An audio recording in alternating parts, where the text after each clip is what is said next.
Good morning, Dolphins fans. Welcome to another episode of On the FinSide here with Kat and Paul.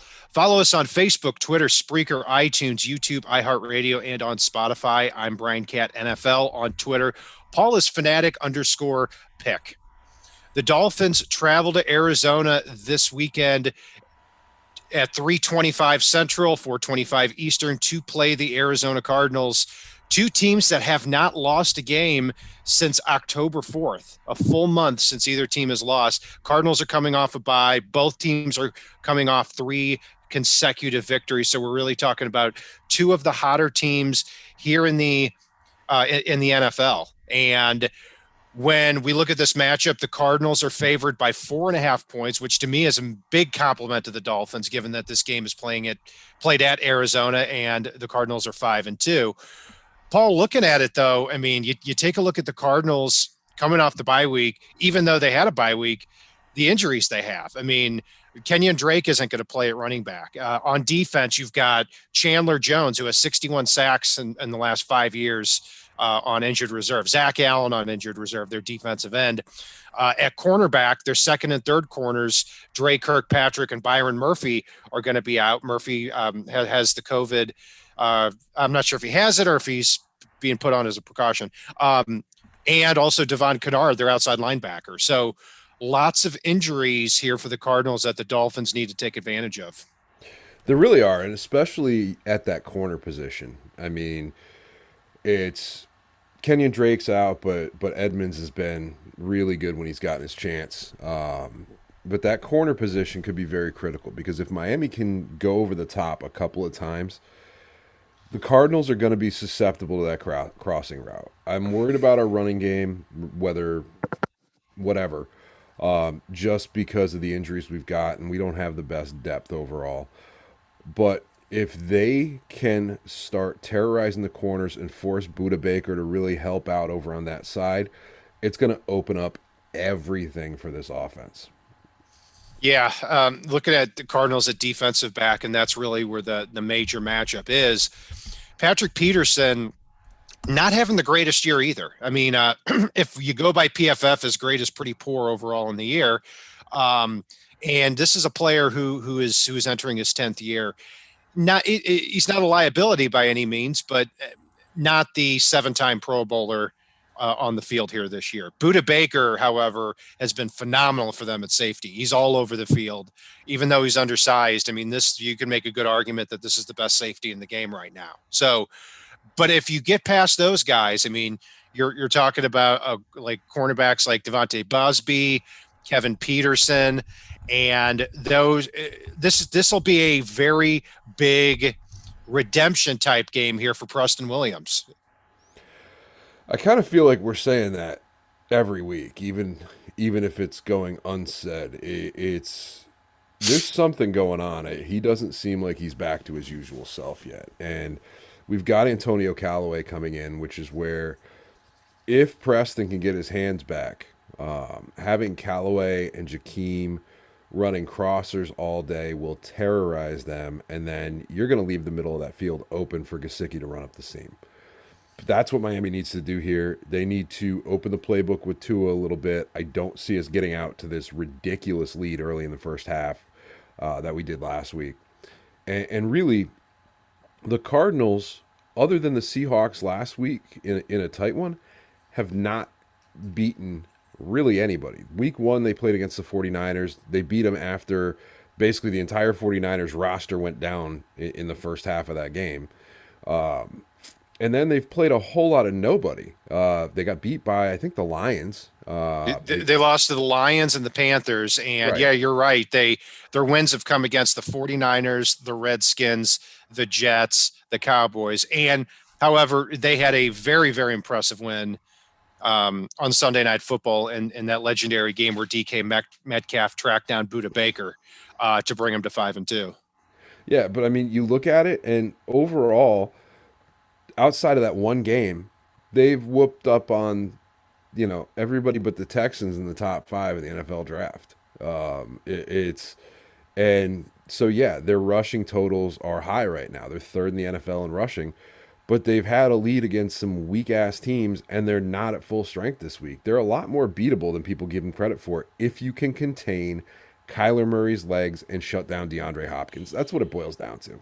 It does. And looking at the Dolphins on defense, just watching their film from this last week against the Rams, the amount of cover zero looks that they had, and it's something we've been begging for here for years. Where hey, if you've got the cornerbacks, move up and play right in their face, and they've been doing that. And so what you saw is Jared Goff dropping back, his wide receivers getting pressed at the line, and now you've got big athletic players like Andrew Van Ginkel and like Zach Sealer and big guys like Raekwon Davis who are coming at you every play.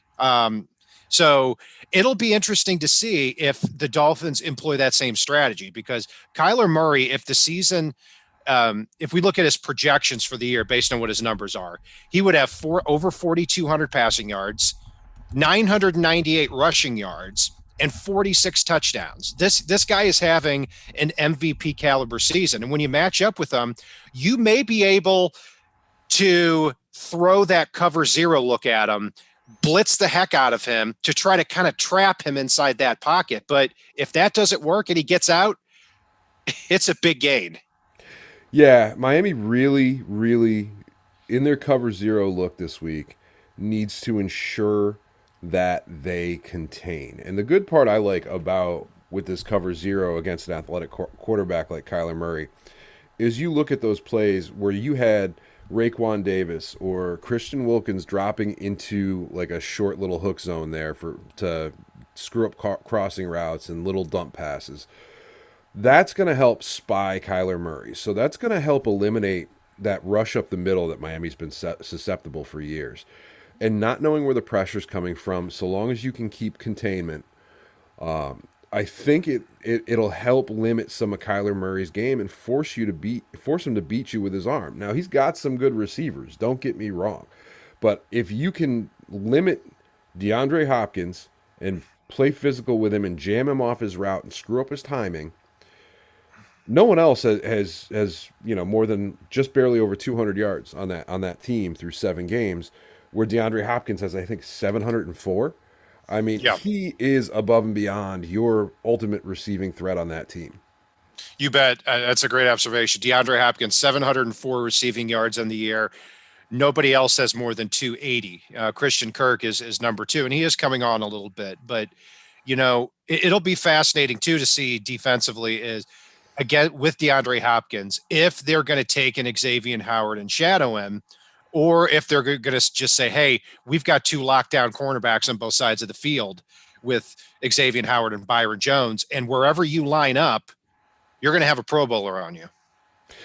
Yeah, and Christian Kirk has been a threat at times, so we've got to make sure honestly, I think of all of them, Igbenogany matches up the best with Kirk. And so it's almost a scenario where you might want to have either Fitzgerald or Xavier Howard, or I'm sorry, either Fitzgerald or Hopkins covered by Xavier Howard or Byron Jones. And, have Rowe and McCain help out a little bit, but I don't want to take them off their game either in this one. Yeah, I've got to say I'm still pretty leery right now to have Igbenogany playing meaningful snaps against any starting receiver. I will give him props last week on special teams. You take a look at the replay of Jakeem Grant's kick return, you'll see Noah Igbenogany throwing a key block. And for somebody who's 20 years old, who's getting his feet wet and is really looking to just get check marks for good play right now, that's a meaningful play in his young career here. So he's going to get on the field. He's going to get his opportunity. I think we're going to continue to see a little bit more of Nick Needham than Igbenogany. And that's possible. But it's for me, I just think Igbenogany plays faster, and I think would help limit Christian Kirk over the top. I think Christian Kirk does get one deep touchdown in this one. I really do. But one thing that I really like is, and you brought up the cover zero look that they have. Miami at times has struggled with running quarterbacks, including week 1 against Cam Newton. I think that cover zero look that they've really started rolling into over the past couple weeks and really took off with last week against the Rams is going to help drastically with limiting that mobile quarterback. And in which case, I think Miami matches up really well here. Well said. And that's just it is the difference between what the Dolphins have been doing the last few weeks and what they did in the first 2 weeks when Cam Newton and Josh Allen made so many plays with their legs. They're taking it to the quarterback now. They're trapping him inside the pocket. They're not getting punched in the mouth first. And that has made a world of difference. And this defense is no joke. I mean, I cannot look across the NFL and see a team definitively that is better on the defensive side of the ball than the Dolphins. And the proof of it is the Dolphins are allowing the fewest amount of points per game in the NFL at 18.6. The Ravens, the Steelers, the Bears, you've got some good defenses, but I mean, the last 3 weeks, when you take a look at what the Dolphins have done, I mean, they've allowed 34 points in the last 3 games, all wins. So it's exciting what's going on the defensive side of the ball. And they're doing it the way that we've wanted them to do it for the last 10 years. Yeah, it's instead of sitting back and playing catch, waiting to see what the other team's doing, they're just saying to hell with it. Let's take it to you. And you beat us, but we're going to make you make a quick decision here.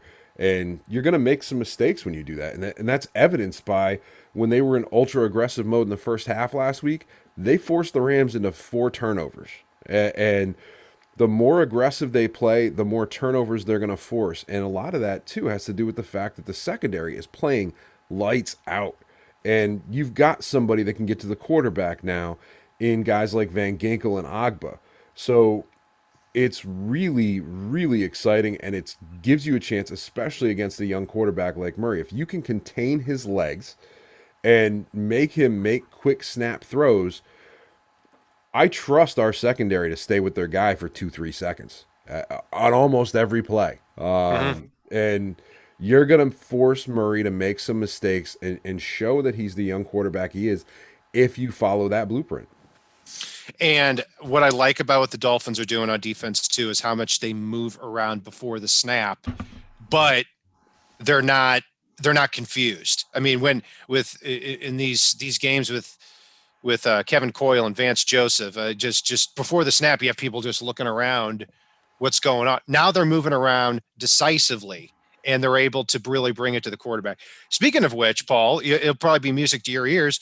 The defensive coordinator of the Arizona Cardinals is Vance Joseph.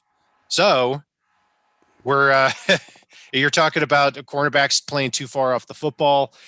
If that's the case in this game, you could see Devontae Parker, Preston Williams, and the rest of the receiving group get into their routes a little quicker and maybe some shorter throws from Tua.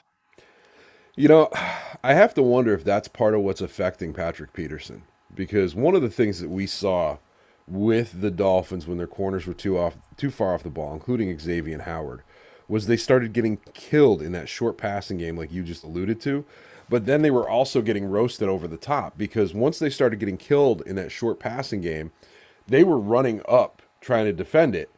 And basically, you do have to change direction. And no matter how good your change of direction skill is, your momentum is coming forward, and that guy hits you with a double move, he's gone.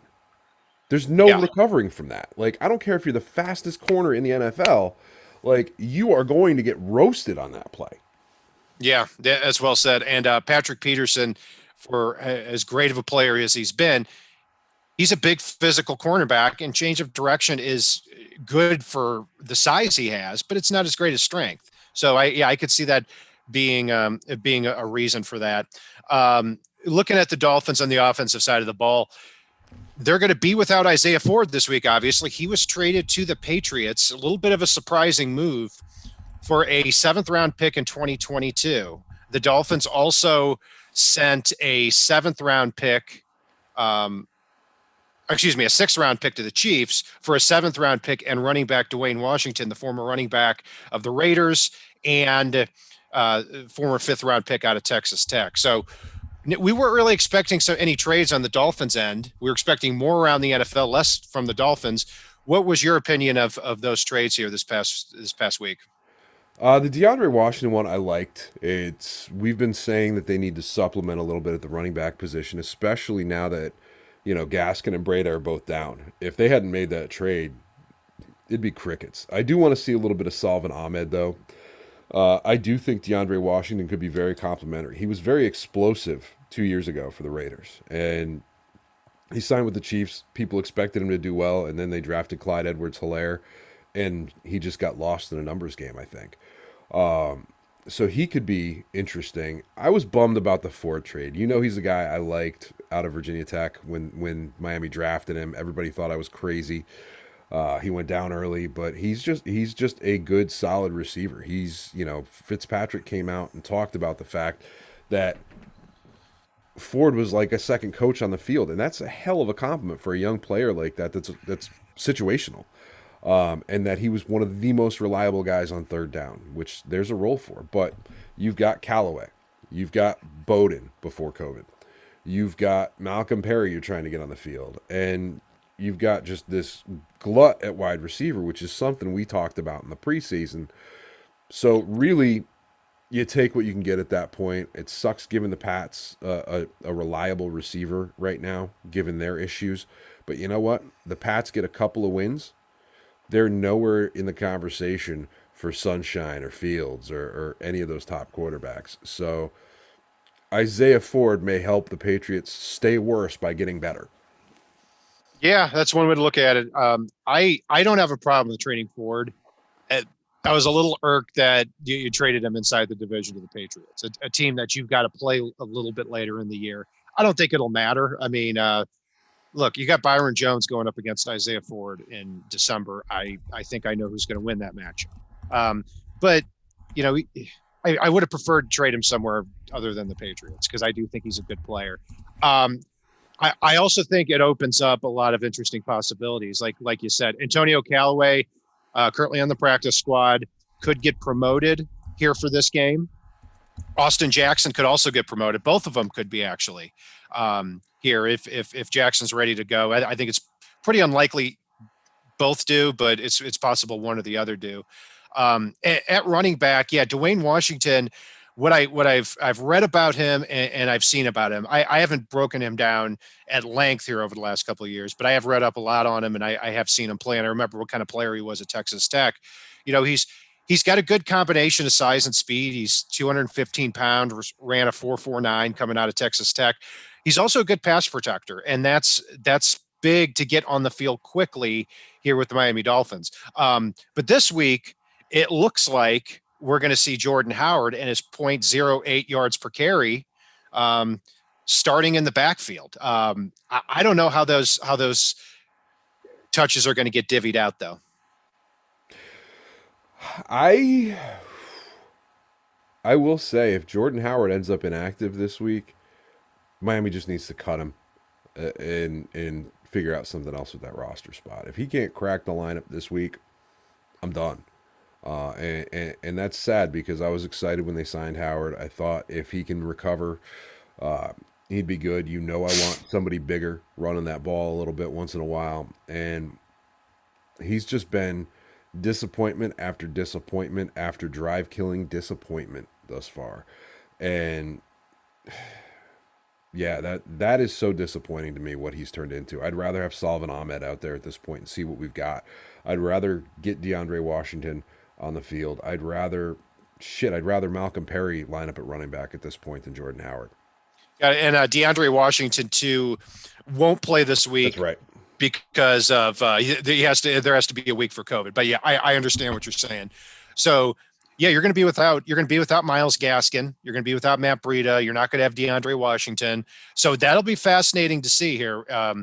If you're gonna see more of Jordan Howard or Salvin Ahmed. I mean, typically you would say, well, that's easy. It's going to be Jordan Howard, but Salvin Ahmed has been active over Jordan Howard throughout the last couple of weeks. So it'd be odd for Howard just to be plugged in there and be getting all the carries. I do think we're going to see a lot of Patrick Laird too. It wouldn't surprise me. And my prediction for this weekend is actually Patrick Laird gets the majority of snaps, whether that's on first down, second down, or third down.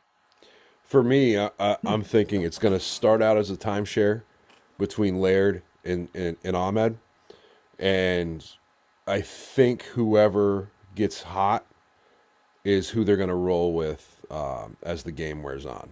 And maybe we see Laird be the third down back with Ahmed in there on first and second down. But I think we're going to see a healthier dose of Ahmed than people think. And it's going to be interesting because the Cards don't have a lot of tape on him. And I don't think they're preparing for him. I think they're preparing for a combination of Laird and Howard. Yeah, I'd like to see Ahmed on the field. I liked him a lot coming out of Washington. And I felt bad for the kid because he came out early in the draft. He was supposed to be a mid-round pick. We talked about him on our show in the pre-draft. And then he went undrafted. And then the 49ers signed him, put him on the practice squad, cut him, and then the Dolphins picked him up, put him on the practice squad, and activated him a few weeks ago. So he's somebody who does have talent, and he plays faster than the 4.65 he ran. So I would like to see him get on the field. Maybe you've got something there.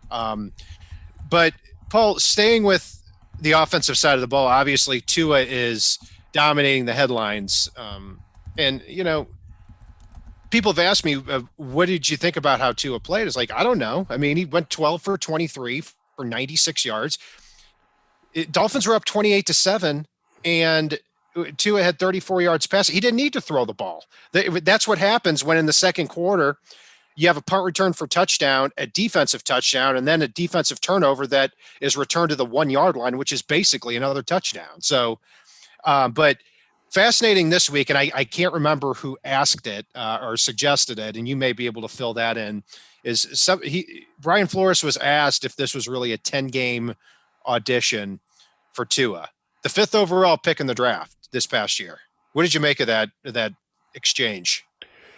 So I think he was replying to Schefter because I think Schefter came out and said it Tuesday or Wednesday or something, and Flores just jumped into the media and said, "Hell no." But here's my take: it is. You can say what you want, and maybe they're not approaching it as one, but it is. And part of that is, and the reason I say that is the NFL every year. You are auditioning for your job. You are playing for your job. And Schefter said something I've been saying on this show for a while now. It's we need Tua to get on the field, see if he can remain healthy, first and foremost. See if he passes the eye test. That's not the stats test. That is the eye test. Is he making the reads? Is he getting quicker in his decision making? Is he making those tight, tough throws? If players are dropping the ball, if he's not getting more than 17 plays in a first half, I'm not going to judge him on the numbers here. But if he's showing the leadership, if he's showing everything and staying healthy when he takes a few hits, if he's not taking too long to make decisions in the pocket throughout the course of the season, those are all things we need to see. And yes, it does play in, whether it does now or later, that Miami has the Texans' #1 overall pick, because right now that's a top 5 draft pick that could very easily be in position to draft a Fields or a Sunshine if Tua doesn't pass the eye test. I have every hope in the world that he does, and if he can stay healthy, I'm sure he can. But again, every player in the NFL is auditioning for their job on a week in, week out basis to some degree. And that holds true for a rookie, even if he's a #5 overall pick. Yeah, I mean, Tua is going to have obviously a very long leash, in my opinion. It would be for the Dolphins to head into 2021, and I don't even want to really go down this road, but head into 2021 and for them to be looking for quarterback competition, Tua would have to play absolutely terrible football. He would have to be regressing throughout these 10 weeks. And I don't think that's going to happen. I think he's going to get better every single week. And I know you're saying the same thing, but yeah, I mean, the truth is, and there were some whispers about this, that a big reason they wanted to get Tua on the field too, is because with that Texans first pick, look, they're picking 4th right now if the season ended today. I don't think they would go quarterback any way, shape, or form. But say Deshaun Watson gets hurt. Say the Texans continue to play terrible on defense, and that 4th overall pick turns into 1st or 2nd. you number one may have a decision to make because of the quality of prospect Trevor Lawrence and Justin Fields are. I don't think they would draft the quarterback, but you at least have to look at that and get yourself in a position where if you don't draft the quarterback, you drum up enough interest to trade that pick away and get a big haul. Exactly. It's, I mean, and my thoughts on Tua are still what they always were. He's a hell of a quarterback. I need to see that he can hold up durability wise. And if he can't, there's a very good chance Miami's in position to move to next with that next year. I hope that's not the case. I want to see that pick be something to supplement this offense. But again, if you don't, I had a sergeant that had a saying. It was failure to plan is planning to fail.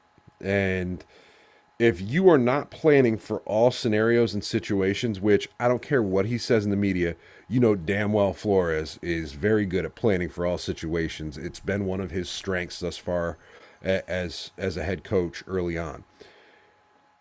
The plan is there, whether he wants to vocalize it or not, for if Tua blows his hip out again, which God forbid, I hope does not happen. Blow me up in the comments if you have to.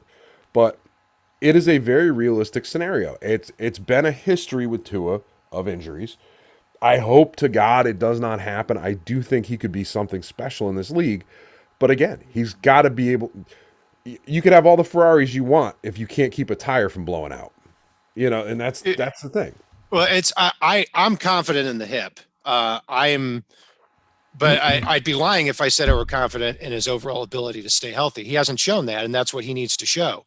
That would be fascinating if there were injury problems the rest of the year with Tua, but there aren't right now, and I'm not inclined to think that there will be. It wouldn't surprise me, but we'll see.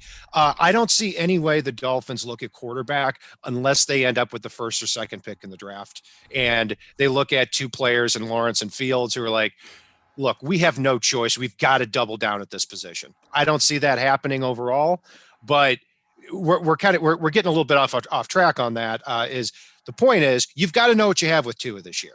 And I said at the beginning of the year, when people said, well, why are they benching Fitzpatrick? They've won 2 games in a row. They've scored 67 points in the last 2 games. And very simply, if you kept Fitzpatrick in a best case scenario, I think you go 10-6 and probably lose in the first round of the playoffs. And then you don't know what you have with Tua still. So, yeah, I mean, that's kind of where we are. Anyway, we've talked this thing to death. Sorry for our this is probably a conversation we should have had offline, but anyway. Are we gonna move on here? Yeah, we're so looking at this game here, Paul, I mean, it's a big one here. I mean, all these have been big, and I'm not going to say the Dolphins have a game to burn, but this is probably the first game in a month I've looked at and haven't said, okay, if they lose, then they're basically, they're really on the ropes for the rest of the year. Because after this game, it's really when the easiest part of your schedule begins, knock on wood. You've got the Chargers at home, then at Denver, then at the New York Jets and the Bengals at home. If you win this game against Arizona and you get to 5-3, I think it's very, very realistic the Dolphins go 3-1 or 4-0 over the next 4 games. That's when things get fun because we could head into the final 4 games of the season at 9-3 or 8-4. We could, and it really feels good for the first time in decades to be able to say, while I feel like the Dolphins win this weekend, even if they do lose, we're fine. Like, when's the last time we could say that? The 90s?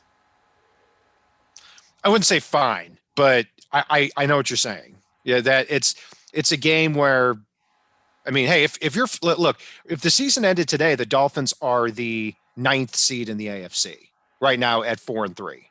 I think that's going to change. I think they're going to move up. But if you go down to 4-4, I mean, you're not obviously jumping higher than that, and you could fall below, say, the Broncos, who are 3-4, and you play in a couple of weeks here. So, but yeah, I mean, it would be a game Excuse me. Um, I'm gonna grab some Yeah, you water. good. You good.